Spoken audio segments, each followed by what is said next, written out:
Mesdames, Messieurs, bonsoir et merci de nous accueillir chez vous. Tout de suite, le sommaire. Les violences basées sur le genre, thème débattu ce matin lors de la restitution du document dénommé les procédures opérationnelles standards sur la prévention et la prise en charge des violences. C'était en présence du Premier ministre Aminata Touré. Opération Findi en marche, sapeurs-pompiers et militaires à pied d'œuvre à Kermassar et Yeumbeul Nord. Les travaux ont démarré au grand bonheur des populations. Sport, ouverture Afrobasket 2013 à Maputo. Le Sénégal entre en lice ce vendredi. Les Lions jouent leur premier match contre l'Égypte, mais sans Ramata Daou. La nouvelle recrue n'est pas qualifiée. C'est ce qui ressort de la réunion de FIBA Afrique cet après-midi. Parlons d'abord des activités du chef de l'État. Le président de la République a quitté Dakar ce matin à destination de Bamako. Le président Macky Sall, en compagnie de son homologue capverdien, a assisté à la cérémonie d'investiture du nouveau président malien Ibrahim Boubacar Keïta. À leur départ, ils ont été salués par le président de l'Assemblée nationale et plusieurs membres du gouvernement. Le président malien a donc été investi ce jour devant plusieurs de ses homologues, une vingtaine. L'événement qui a eu lieu au stade du 26 septembre a réuni une vingtaine de chefs d'État et de gouvernement. Aux côtés du président sénégalais Macky Sall, on pouvait remarquer le roi du Maroc, le président français, le président tchadien comme celui de la Côte d'Ivoire. Pour rappel, le Sénégal a envoyé un important contingent de soldats lors des opérations de reconquête du Nord Mali. Le président malien Ibeka a salué la solidarité des alliés de son pays donc lors de cette période difficile. Parlons maintenant des violences basées sur le genre. Le sujet a fait l'objet d'un débat ce matin. C'était à l'occasion de la séance de restitution du document intitulé « Les procédures opérationnelles standards sur la prévention et la prise en charge des violences ». C'était en présence du Premier ministre Aminata Touré. Binta Wagué. Le Premier ministre Aminata Touré face aux représentants de la société civile et des organisations non gouvernementales. À ses côtés, les parties prenantes sénégalaises et étrangères qui évoluent dans la prévention et la prise en charge des violences faites aux femmes et aux jeunes filles. D'éminentes personnalités toutes unies pour une même cause, le respect effectif des droits humains. L'outil qui a été développé axé sur l'élaboration des procédures opérationnelles standards en matière de prévention et de prise en charge des violences faites aux femmes a le mérite de faire non seulement le bilan des services existants pour prendre en charge les victimes, mais aussi d'identifier les lacunes et les défis à relever pour une prise en charge effective et optimale des violences basées sur le genre. C'est un outil de plaidoyer qui vient renforcer l'initiative de la parité qui est une réalité au Sénégal. Aujourd'hui, nous pouvons tous nous féliciter de la restitution de ce document qui établit le bilan des services existants pour les victimes et qui identifie les défis à relever pour une prise en charge efficace et optimale à l'égard des violences basées sur le genre au Sénégal. Les procédures opérationnelles standards, c'est le document dont il est exactement question. Sa restitution aujourd'hui marque l'aboutissement de plusieurs mois de travail. Et selon les études menées dans ce cadre, le nombre de cas enregistrés dans les tribunaux de 8 régions du Sénégal a plus que doublé en l'espace de 5 ans. Les violences basées sur le genre, on se le rappelle, se manifestent sous plusieurs formes. Et les plus courantes sont le viol, l'exploitation sexuelle, les abus et autres agressions sexuelles. Pour faire face à la situation, diverses propositions sont émises. Et au moment où le ministre de la Femme plaide pour l'opérationnalisation effective du document, le ministre de la Justice, lui, s'engage fermement à mettre fin à la culture de l'impunité.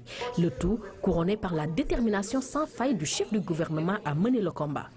Du signalement de la victime de violences basées sur le genre, en passant par l'accueil et l'orientation, jusqu'à la prise en charge médico-sociale et la réhabilitation. Chaque acteur assumera pleinement le rôle exact qu'il aura à jouer dans ce processus. En adoptant les programmes opérationnels standards, on peut affirmer avec certitude que notre pays vient de franchir un grand pas dans la lutte contre les violences basées sur le genre, fondée sur une meilleure harmonisation des procédures dans l'accompagnement des victimes. En guise de conclusion, une invite a été lancée aux uns et aux autres. Le souhait de l'assistance est que le document final s'inscrive dans la voie politique courageuse qu'a emprunté le Sénégal vers l'égalité et la promotion des droits humains. Les violences faites aux femmes sont toujours une réalité à Tambacounda. Un comité de lutte s'active depuis des années pour combattre le phénomène. Des résultats sont obtenus, mais il reste encore beaucoup à faire. Tchouroudian. Mariage forcé, fillettes violées ou excisées, femmes battues ou tuées, voilà les cas de violence auxquels les femmes de la région orientale sont souvent confrontées. Ces cas de violence faites aux femmes sont fréquemment signalés aux structures de lutte.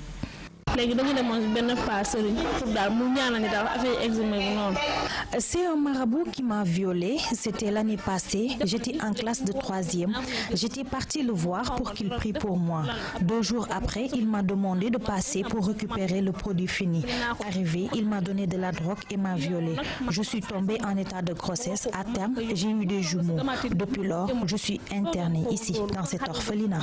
Avant tout, je suis mère. Je sais ce que c'est que l'amour d'une mère envers sa fille. Et des fois, quand je rencontre certains cas, ça me pince au cœur. N'ayant pas les moyens de garder la maman, parce qu'elle ne fait pas de mes cibles, mais pour aussi l'intérêt supérieur de ces enfants qui devaient avoir l'affection de leur mère, et que la fille aussi a l'ambition de continuer ses études.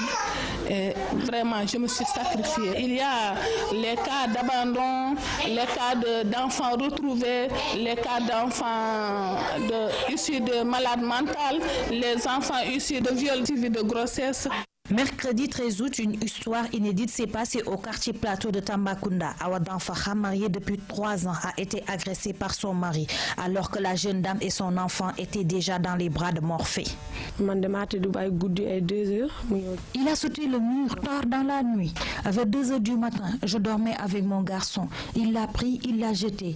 Il a commencé à mâcher comme de la viande. J'ai crié de toutes mes forces. Mes grands-parents sont trop âgés. Ils n'ont pas la force de l'arrêter. Avant l'arrivée du voisinage, il a failli me tuer. Quelques jours après, un autre drame est signalé au quartier Liberté de Tambacounda, plus précisément en face du lycée Mame Cheikh Mbaye. Aïssatou, la trentaine, une femme qui ne jouissait pas de toutes ses facultés mentales, vient d'être tuée. Le cadavre, abandonné dans une maison en construction, a été retrouvé avec des préservatifs déjà utilisés.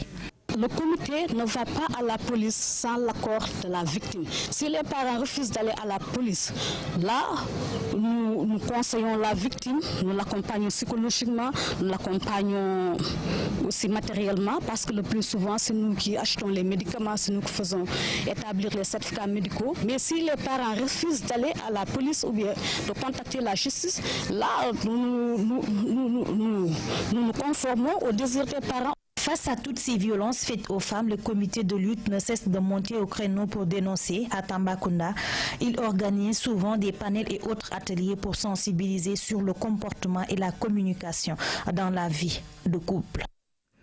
Parlons de l'opération Fendi. Keur Massar et une partie de Yeumbeul seront bientôt sécurisés. L'assurance a été donnée par les autorités militaires et les sapeurs-pompiers. Ces derniers, à travers l'opération Fendi donc, ont installé leur base aux abords du marigot de Mbao. Une centaine d'hommes ont évacué les eaux pluviales vers la mer grâce à une électropompe d'une capacité de 12 000 m3 par heure. Maman Moussagna. Ils n'ont pas mis du temps pour mettre les pieds dans l'eau. Les soldats du génie sont venus renforcer leurs frères d'armes de la Brigade nationale des sapeurs-pompiers. Ils sont au total 40. Ce matin, ils ont trouvé sur place au marigot de Mbao des sapeurs-pompiers très en verve. Avec eux, ils forment une équipe de choc.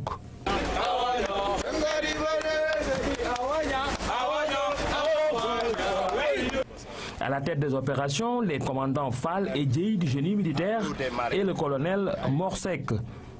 Sur place, ils supervisent les opérations.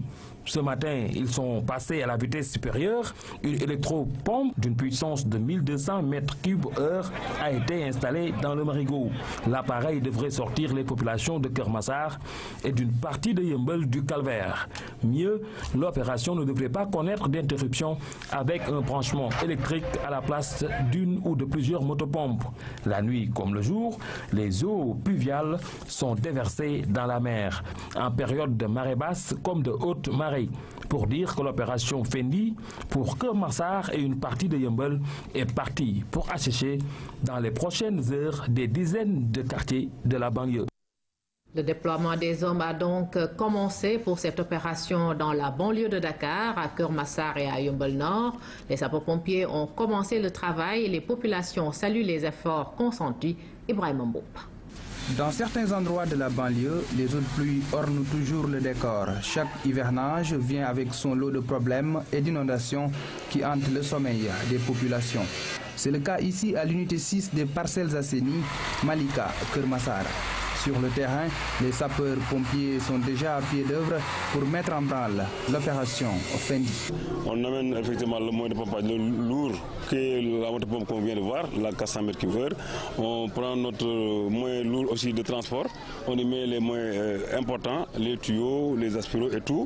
On vient effectivement, on se déploie et on cherche maintenant le déversoir. Dans cette localité, l'opération Fendi a démarré. Les populations s'en félicitent en attendant un impact visible et durable sur leur vécu quotidien. C'est à travers les journaux que j'ai lu dans le communiqué du Conseil des ministres qu'une opération Fendi a été initiée. Mais à mon réveil ce matin, j'ai vu l'engin des sapeurs-pompiers. Et je pense que avec les directives données par le chef de l'État, qui veut que le territoire en entier soit à sec, je pense que c'est ce qui sont chargés de faire cette opération-là, vont se charger d'évacuer l'eau. Aïnou Madi Sotrak à Yeumbeul Nord, une autre zone touchée par les inondations. Les sapeurs-pompiers sont en permanence sur les lieux pour évacuer l'eau. Depuis le déclenchement de l'opération Fendi par l'autorité suprême, nous nous sommes redéployés dans le Yeumbeul Sud et le Yeumbeul Nord. Aujourd'hui, nous sommes à Aïnou Madi Sotrak, dans un lieu de prière qu'on doit impérativement libérer. Nous avons amené un moyen de pompage puissant, une MPE de 400 m3/h qui pourra normalement faire l'affaire d'ici quelques jours. Le travail est bien fait. Nous sommes très contents. Nous les habitants, nous sommes très contents. Les enfants jouent ici. On fait ici notre ménage. On fait la mosquée ici, à Tabaski. On fait ici notre teinture. Vraiment, nous sommes très contents. Plus de 24 heures après le lancement de l'opération Fendi, l'heure est à la mise en œuvre un peu partout dans la banlieue. La couverture maladie universelle, une ambition de l'État du Sénégal. Son objectif, permettre à tout Sénégalais, quelle que soit sa situation sociale, d'avoir accès aux soins de santé. Vous le savez, l'actualité médicale ces derniers jours, c'est la gratuité des soins pour les enfants de 0 à 5 ans. Une première qui devrait permettre de lutter contre la mortalité infantile. Une nouvelle qu'apprécient les populations et les personnels des structures de santé. Nous avons fait un tour à Gaspard Camara et Philippe Maguilène Senghor. Ramatadem. La gratuité des soins de santé pour les enfants de 0 à 5 ans, rêve ou réalité, les populations, elles, reçoivent cette initiative avec beaucoup d'enthousiasme. Les temps sont durs, les médicaments, les soins de santé coûtent cher, surtout pour les enfants de 0 à 5 ans. Si l'État veut rendre gratuit l'accès aux soins de santé pour nos enfants, nous sommes preneurs. C'est une très bonne idée, cela peut aider les démunis.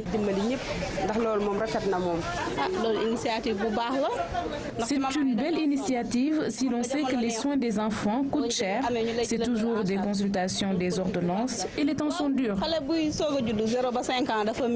Cette gratuité des soins a déjà débuté avec la prise en charge de certaines pathologies et le programme élargi de vaccination. Nous avons aussi la vaccination contre la rougeole, la vaccination contre la poliomyélite. Mais nous avons, lors des journées aussi, on organise les journées de supplémentation en vitamine A, les journées de déparasitage pour cette tranche d'âge. mais toujours dans le cadre de la gratuité, on a la mise en place ou bien l'utilisation même des médicaments spécifiques tels que les antituberculeux, les antirétroviraux pour le VIH. Et nous avons aussi un programme qui vise toujours ces enfants. Ce programme surtout agit au niveau de la malnutrition, mais aussi de la prise en charge de la diarrhée. Donc c'est des initiatives de gratuité qui étaient là et qui visaient vraiment les actes préventifs. Il s'agit d'une réelle nécessité vu la situation économique de nombreuses familles. Selon les travailleurs, cette initiative pourrait permettre de lutter contre la mortalité infantile. Il y a le fait que quand on veut les hospitaliser, ils ne veulent pas rester parce qu'ils vont se demander à la sortie est-ce qu'ils pourront payer. Voilà, et ça pose problème.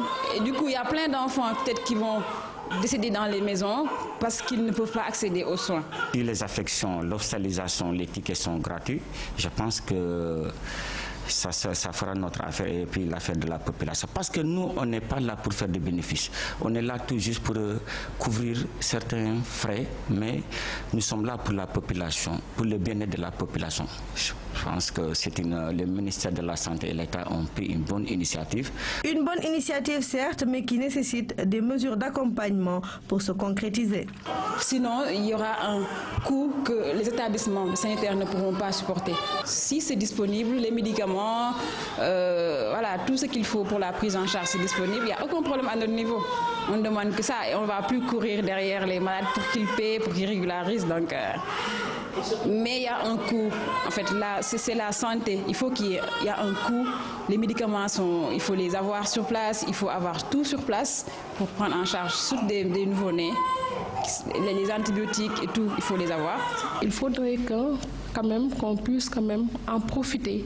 Parce que pour les soins curatifs, les populations vont accepter. Maintenant, il faudrait quand même qu'on règle le problème des soins préventifs qui sont gratuits et que les populations des fois disent que non, comme de Fayombo, donc Donc je pense que ça aussi, c'est une contrainte qu'on devrait aussi prendre en compte. La gratuité des soins pour les enfants de 0 à 5 ans, une belle initiative selon les parents pour cette tranche de la population non négligeable. Les enfants de 0 à 5 ans, si petits, si vulnérables, qui méritent un accès aux soins de qualité pour une future population en bonne santé. Mais quelle que soit la gratuité, la prévention reste la manière la plus efficace de lutter contre les maladies. C'est avant tout le rôle des parents. Voilà, pour parler justement de la couverture maladie universelle, nous recevons sur ce plateau le ministre de la Santé, Mme Eva Marie Coll Seck. Bonsoir, Madame le ministre. Bonsoir. Voilà, vous avez suivi avec nous l'élément de Ramatadem. Tout à fait. Donc, vous procédez demain au lancement sous la présidence du chef de l'État de l'initiative couverture maladie universelle. Vraiment un des grands chantiers des autorités de notre pays. Pourquoi avoir attendu tout ce temps? Vous savez, il faut bien sûr se préparer. Et dans tout, il y a ce qu'on appelle un temps de latence, où vous mettez les fondements, les bases de votre travail, les études de faisabilité, pour pouvoir vraiment aller de l'avant. Parce qu'on peut avoir une belle idée, mais ne pas avoir les moyens aussi de la mettre en œuvre et ne pas avoir le terrain propice pour le faire. Donc cela nous a pris du temps, mais nous voulions aller dans le sens de faire quelque chose de solide. Et c'est pour cela que le lancement se fait demain et vient raffermir ce que nous avons fait depuis quelques mois et ce qui a été fait d'une manière assez faible, lente, dans les années précédentes, mais qui aujourd'hui devront aller à une allure beaucoup plus rapide pour que nous puissions toucher toutes les populations du Sénégal en matière de couverture maladie universelle d'ici 2017. Parlant justement de ces populations, Madame le ministre, qui sont-elles? Parce que ni le secteur privé ou le secteur public ne sont concernés. Vous savez que normalement, quand on a fait des études, on a vu qu'il y avait à peu près 20% de la population qui avait une assurance maladie. Donc les fonctionnaires, mais également le secteur privé. Tout le reste, le secteur informel, mais également le monde rural, les pêcheurs, les paysans, les éleveurs n'ont aucune vraiment assurance. Ce qui fait que ce sont surtout ces personnes qui seront touchées par cette extension de la couverture maladie vers l'universalité, c'est-à-dire vers l'équité et vers le fait que personne n'aura un souci quand il est malade. C'est-à-dire que toute personne qui est malade aujourd'hui, tout enfant ou adulte, pourra, après avoir participé à une mutuelle de santé et avoir une carte qui lui permette d'accéder partout, eh bien, il pourra être traité. Donc, ce sont des choses qui sont vraiment importantes pour les populations de notre pays, mais qui se feront graduellement. J'ai entendu parler des coûts, parce qu'il faut faire attention. On ne peut pas dire qu'on va tout faire gratuitement, parce que la santé a un coût. Et je suis d'accord avec le médecin qui le disait.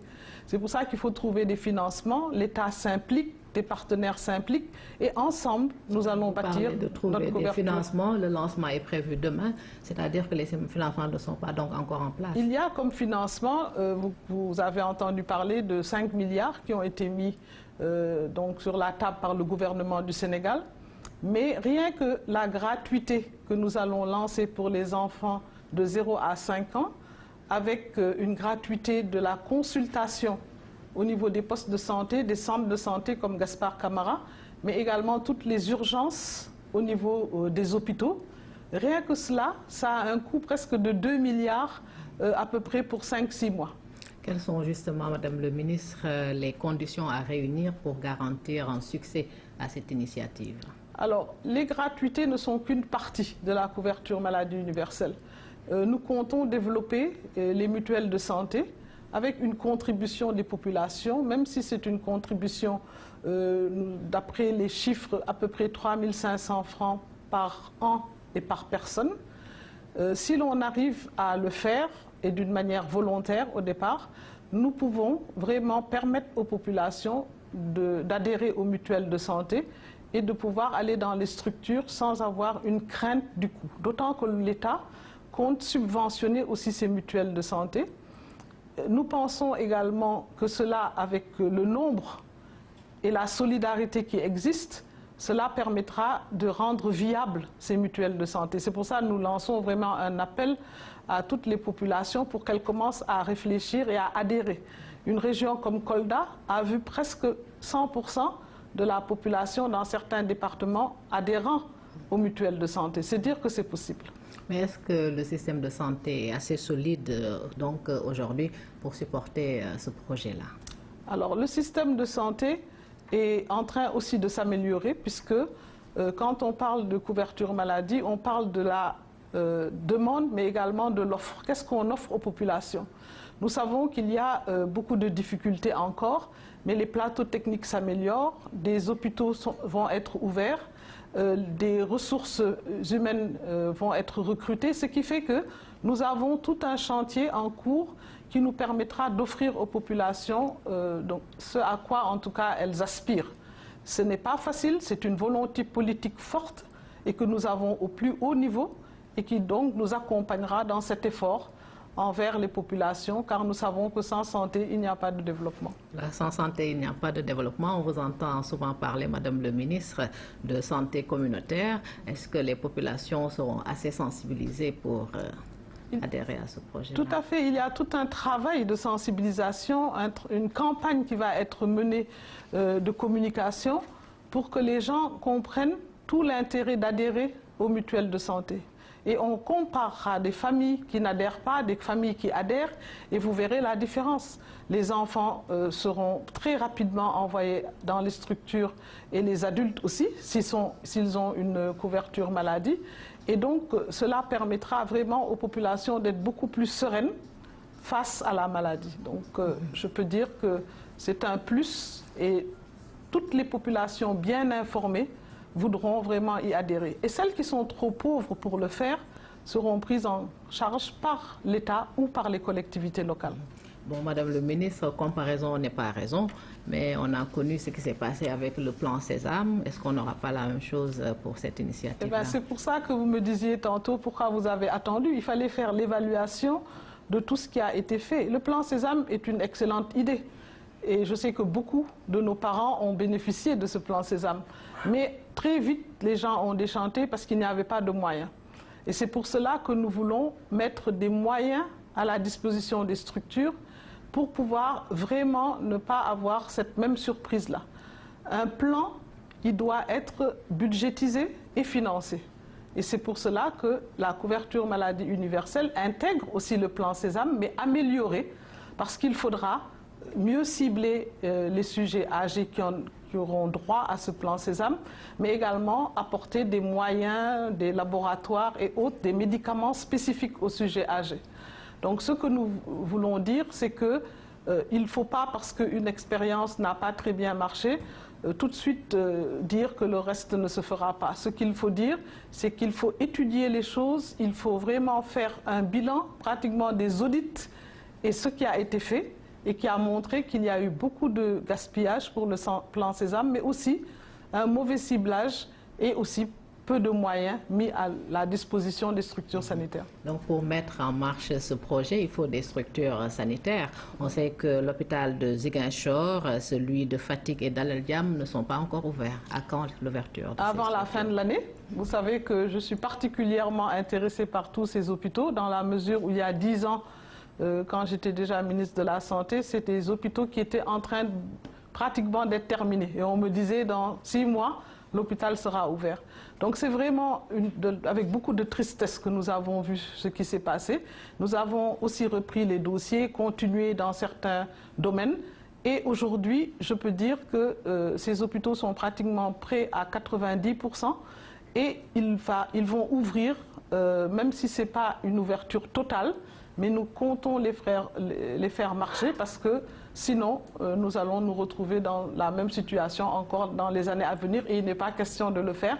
Nous avons eu des instructions fermes de Monsieur le Président de la République et des moyens aussi sont mis à la disposition dans le budget national pour pouvoir terminer ces structures. Voilà.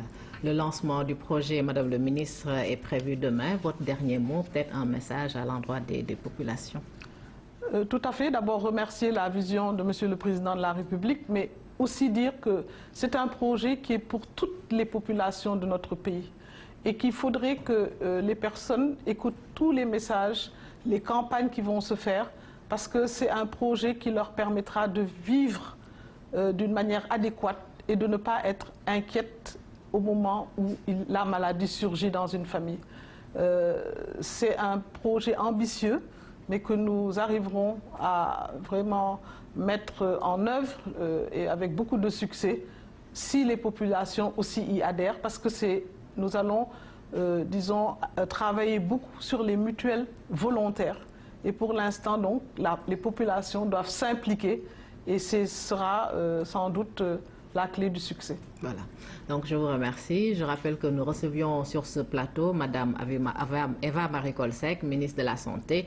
Le prétexte, le lancement demain de l'initiative Couverture Maladie Universelle, cérémonie qui sera présidée par le chef de l'État Macky Sall. La suite de l'actualité, le ministre de la Santé à la maison des avocats, c'était ce matin une visite de courtoisie certes, mais qui a aussi été saisie par le garde des Sceaux pour revenir sur la modernisation du secteur. Maître Sidiki Kaba a annoncé l'organisation au mois de novembre du concours d'entrée au barreau.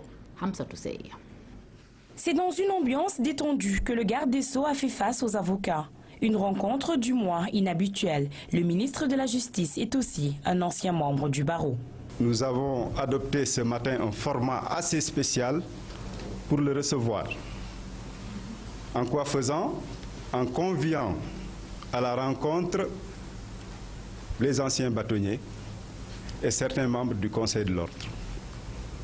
Tous se sont exprimés et ont exprimé les félicitations les plus chaleureuses du barreau et les vœux de réussite à Maître Kaba. Au-delà des civilités d'usage, les discussions ont porté sur l'indemnisation des victimes des violences électorales, une indemnisation en cours. La modernisation de la justice a été aussi abordée. Et qui concerne tant l'institution judiciaire dans sa réhabilitation au niveau des bâtiments, sa modernisation, les prisons, mais également aussi, nous avons touché du doigt l'intérêt de la proximité, de la justice de proximité qui est assez important, qui participe à l'accès de la justice. Et nous allons aller beaucoup plus en profondeur sur la carte judiciaire. Le barreau sénégalais ne compte que 300 avocats. Les demandes ne manquent pas. Et pour combler ce gap, le barreau ouvre ses portes. Ce concours sera organisé le 17 novembre. Comme nous avons discuté avec la Chambre des notaires, et pour la première fois aussi, un concours sera organisé le 24 novembre. Et cela permettra d'assurer une sorte d'assistance à tous ceux qui voudraient avoir l'assistance des avocats, pas seulement à Dakar, mais dans l'ensemble du territoire national, parce qu'une justice rendue avec un avocat et sans avocat, il y a une différence. Pour rappel, la Maison des avocats est un lieu symbolique. Beaucoup de personnalités politiques, mais aussi judiciaires, ont contribué à son émergence. Une autre rencontre est prévue ce mardi. Le ministre des Infrastructures, des Transports terrestres et du désenclavement met à la disposition des populations un nouveau modèle de véhicule. La Tata Magique, c'est son nom, a été testé ce matin dans la banlieue de Dakar. Il va remplacer les clando et autres calèches. 30 prototypes sont déjà disponibles dans la capitale. L'objectif du ministère est de procéder au renouvellement du parc automobile. Louise Bizarre. Ils ont sillonné la banlieue ce matin. Les Tata Magiques en provenance de l'Inde vont remplacer les taxis clando et les calèches. La phase test s'est déroulée en présence des autorités du ministère des Infrastructures. L'opération permet de renouveler le parc de véhicules conformément aux instructions du chef de l'État. Le président de la République, son Excellence Monsieur Macky Sall, a instruit à l'occasion du Conseil des ministres du 4 juillet 2012. Il a donc instruit le ministère des Infrastructures et plus globalement le gouvernement de procéder le plus rapidement possible au renouvellement du parc des véhicules. Nous sommes ministère des Infrastructures, des Transports terrestres et du désenclavement dans cette opération. Cette action s'inscrit dans le cadre de la modernisation du secteur des transports à Dakar. Ce véhicule est adapté au mode de transport des zones périurbaines avec une capacité de 8 places. Les usagers pourront voyager dans de meilleures conditions de confort et de sécurité.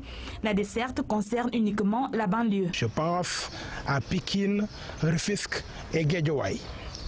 Je pense aussi aux populations des zones, des régions intérieures du pays. Si on compare le véhicule Tata Magique avec des taxis clando, nous considérons que ce serait un remarquable progrès d'injecter dans la circulation de la banlieue le type de véhicule Tata Magique. L'arrivée des Tata Magiques est applaudie à la direction des transports routiers.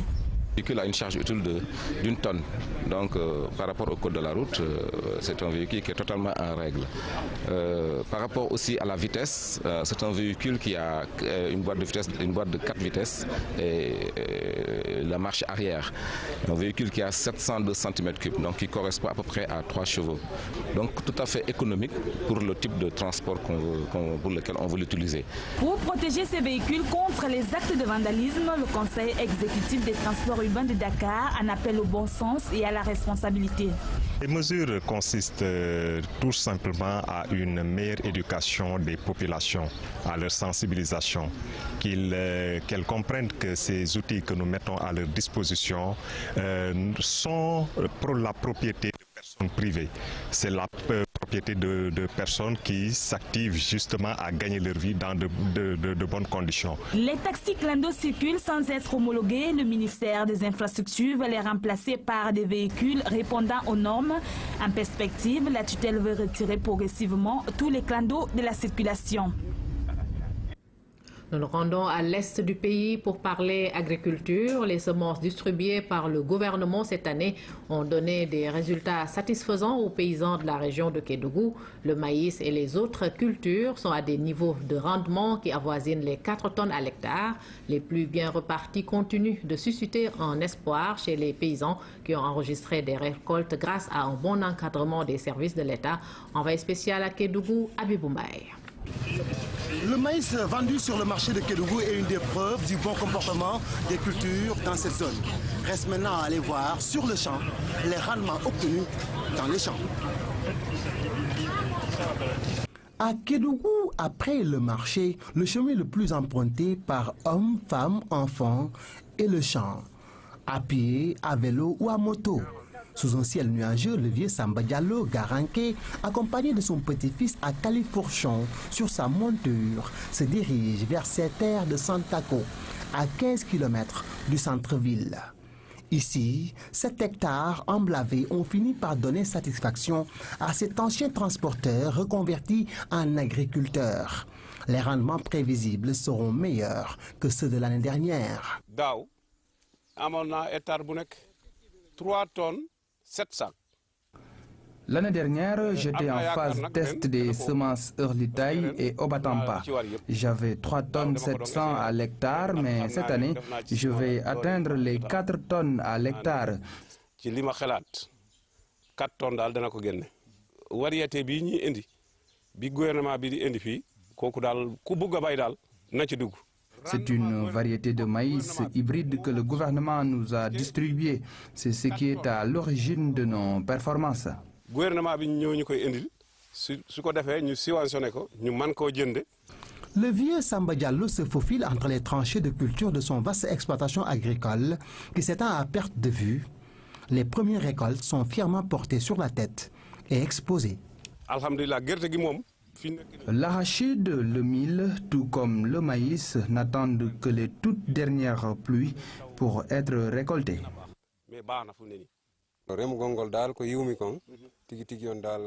Si les semences viennent à temps, nous pouvons garantir de bons rendements.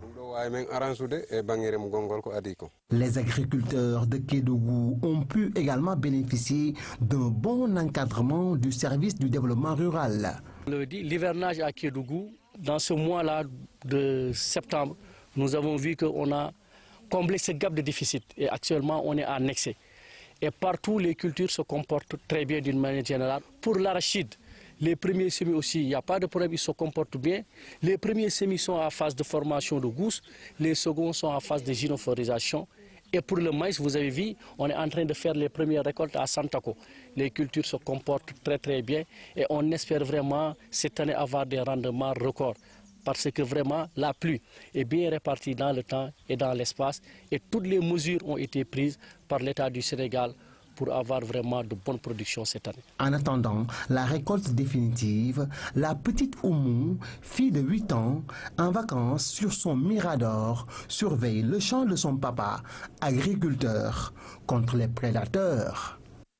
Kédougou, Abibou Mbaye, nous allons à présent à Tambacounda où la ferme agricole moderne de Neteboulou a permis à plus de 100 jeunes et femmes d'avoir du travail. Voyons tout cela avec Abdoulaye Sinkare. Neteboulou, 28 km de Tambacounda. C'est ici que l'une des fermes agricoles modernes de l'ANIDA a été réussie. Un aménagement de 100 hectares qui permet de cultiver en quantité gombo, aubergines, piments et autres variétés. Avec plus de 100 jeunes et femmes qui gagnent leur vie, Neteboulou est devenu aujourd'hui un laboratoire de l'insertion en monde rural. Ces jeunes viennent de boucler déjà une production de 4 hectares de gombo qui a été donc vendue dans les différents marchés. Aujourd'hui, ils sont dans les cultures d'hivernage. Il y a 15 hectares de maïs qui sont en chantier. Plusieurs hectares d'autres variétés de produits maraîchers. Voilà un exemple concret d'absorption de ce qu'on appelle le chômage des jeunes. À côté de cette ferme, celle du FNPJ. Un aménagement de 10 hectares lancé depuis 2006 et qui tarde à fleurir. À part donc la mise en place de la motopompe, il y a donc l'Agrofitex qui avait décidé donc d'accompagner les jeunes qui sont dans les 23 fermes, en donnant donc des semences de maïs, de l'engrais et de l'urée pour 10 hectares par ferme. Mais malheureusement, les jeunes de Neteboulou disaient qu'ils ne pouvaient pas donc cultiver 10 hectares, mais ils peuvent cultiver 2 hectares. Les semences sont là fermées. L'engrais est là, c'est uniquement l'urée qui n'est pas beau parce qu'ils n'ont pas semé. Donc cette responsabilité incombe à qui? Il n'y a pas de suivi. Tu as vu, le bâtiment n'est pas bon. Ils ont installé le motopompe. Le motopompe, ça fait 2 ans. Il est dans l'eau. On les téléphone, l'eau vient. L'eau a déjà coulé. Le motopompe est déjà coulé. Même aujourd'hui, même si on est parti là-bas, vous allez voir le motopompe, il est dans l'eau. On les informe. Le tracteur est là. Conscient de l'importance de l'agriculture, le gouverneur compte prendre les choses en main. J'en fais mon affaire. Et Inch'Allah, au retour, je mettrai en place un comité de suivi avec les chefs de services régionaux pour que ce projet puisse redémarrer en rapport avec le ministère de la Jeunesse. En rencontrant les populations de Neteboulou, Gabriel Ndiaye a exhorté les jeunes à un retour massif à l'agriculture. Il a aussi promis de tout faire pour préserver et améliorer l'existant. Économie, la BRVM, Bourse régionale des valeurs mobilières, accède à un nouveau et moderne mode de cotation. Il s'agit du contenu, il remplace ainsi le fixing après 15 ans de présence sur le marché financier régional. Le lancement a eu lieu à Abidjan, siège de la Bourse. Envoyé spéciaux, Pape Mamadou Belem, Penambo. Après 15 ans d'activité, la Bourse régionale des valeurs mobilières passe du fixing au contenu de taille, mais aussi importante pour tout marché financier. Et c'est par cette plaque électronique qu'a lieu qui devient un nouveau mode RVM, Bourse régionale des valeurs. Ainsi, le contenu prend la et 15 ans pour le marché régional. Aujourd'hui, la journée, c'est importante. Ça permet d'être plus dynamique, d'être plus liquide. Ça permet aux investisseurs tout au long de la journée de saisir les opportunités qu'offre la bourse, prendre position. Il faut dire que c'est le standard habituel des bourses en émergence. Donc nous faisons, je dirais, rentrer en phase qui est une phase de cotation qu'on voit sur les autres bourses. Une de taille qui permettra à terme deux défis pour nous d'éditer. En caractérise par le simultané des ordres de bourse le changement de cap assure un point à l'Afrique qui enregistre ces 5 dernières années une croissance plus rapide que celle de la plupart du monde. Il est attendu. Et dans quelques mois, c'est ce que nous envisageons de faire, c'est de permettre aux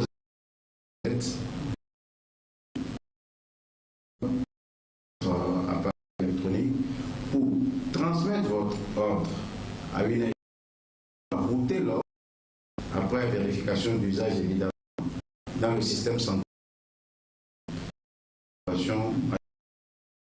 Malgré l'excessive, sixième place en termes de capitalisation domestique du marché. Succès, 13 milliards de capitalisation de marché des actions compter une croissance liée à la bourse. National également au Japon et les États-Unis, c'est autour par des pluies diluviennes. Depuis vendredi,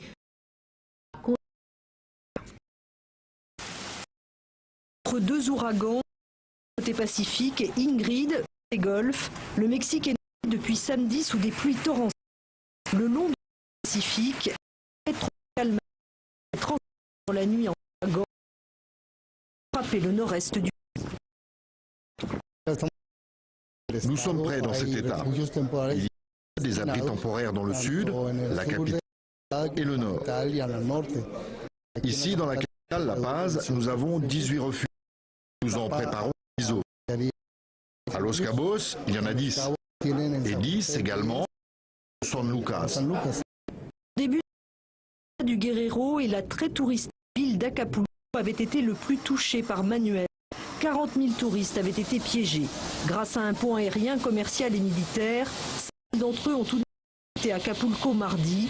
Les avions arrivaient chargés de vivres et repartaient remplis de passagers. Notre priorité, ce sont les personnes handicapées et âgées, puis les familles.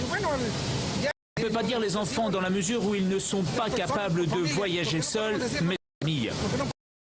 Nous demandons donc de faire des groupes homogènes de façon puissent partir. C'est dans le même cas du Guerrero que 8 personnes sont toujours un glissement de terrain dans un village de montagne. À Acapulco même, où les routes sont toujours bloquées, les problèmes d'approvisionnement ont aggravé le chaos. Des milliers de personnes ont pillé mardi un centre commercial inondé. Tout y est passé, de la nourriture au téléviseur. Selon un dernier bilan, 220 000 personnes ont été affectées par les intempéries de ces derniers jours, qui ont fait au moins 80 morts. Nous en venons à notre dossier du jour. Elles sont l'un des lieux les plus visités en cette période de vacances, les plages, puisque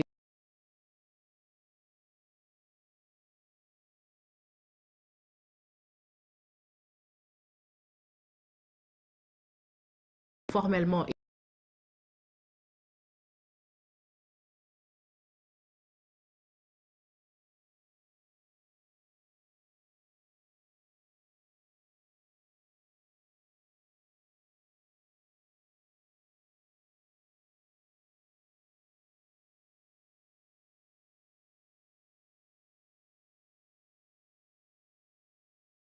tu peux voir quelqu'un, hein? Tu penses que c'est le gars là.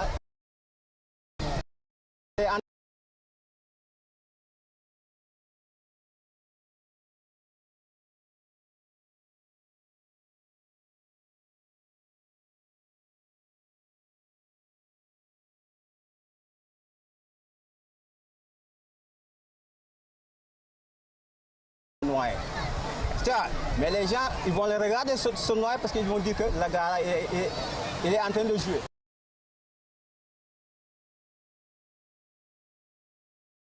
Pratique.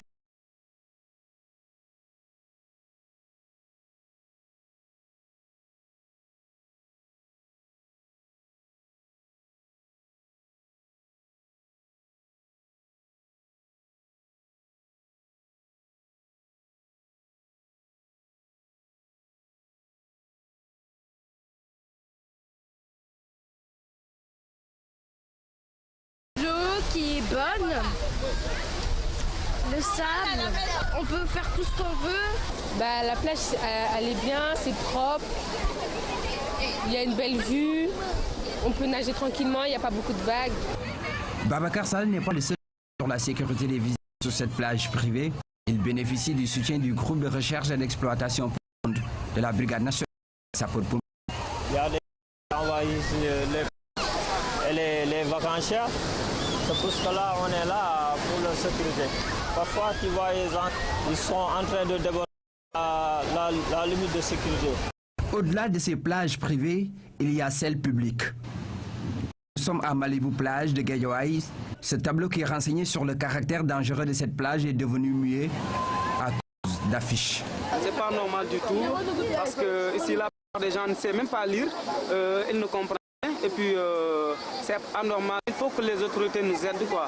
Il faut qu'ils fassent telle sorte qu'augmenter les tableaux pour que les gens puissent au moins comprendre, qui descendent dans la plage, faire sensibiliser les gens aussi, discuter avec eux. Nous lançons un appel aux autorités pour qu'ils puissent nous aider à recruter des maîtres nageurs pour qu'ils assistent ces enfants. Une autre plage qui s'illustre par son taux de fréquentation, celle de la BCAO, interdite de baignade, fréquentée tout de même, mais sous la surveillance de maîtres nageurs.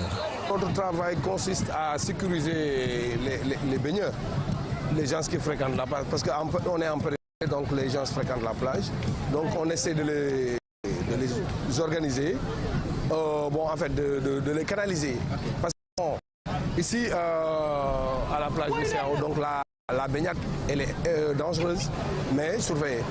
Il est 19h, le moment est venu d'arrêter la baignade et c'est l'escadron monté de la gendarmerie nationale qui monte au créneau.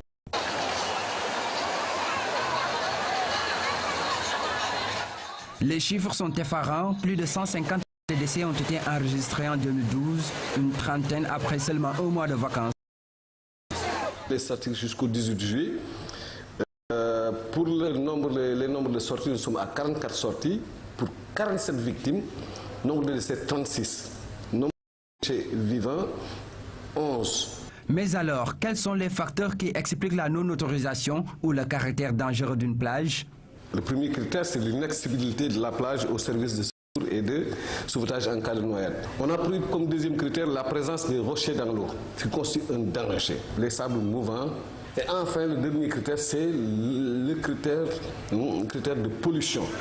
Les plages interdites sont les suivantes. Nous avons l'université, l'examen de Mermoz, les rochers.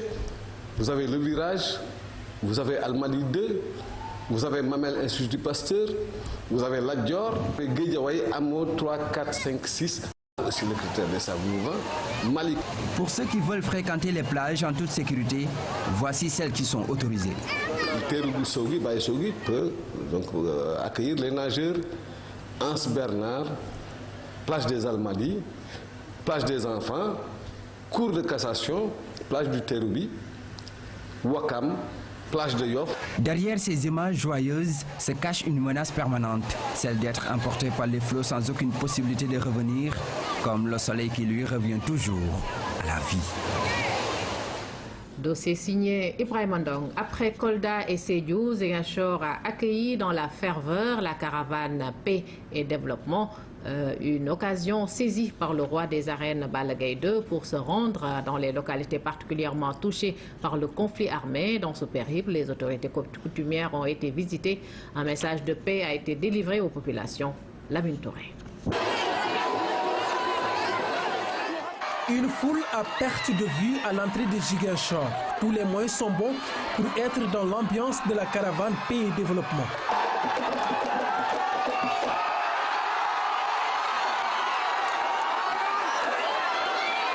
Ziguinchor, une étape cruciale. Dans cette région, des zones comme Bignona, Sindia, Oussouye, Molombe, Cap Skirring et Diembéring ont été visitées. Ici, les populations sont unanimes sur l'arrêt du conflit.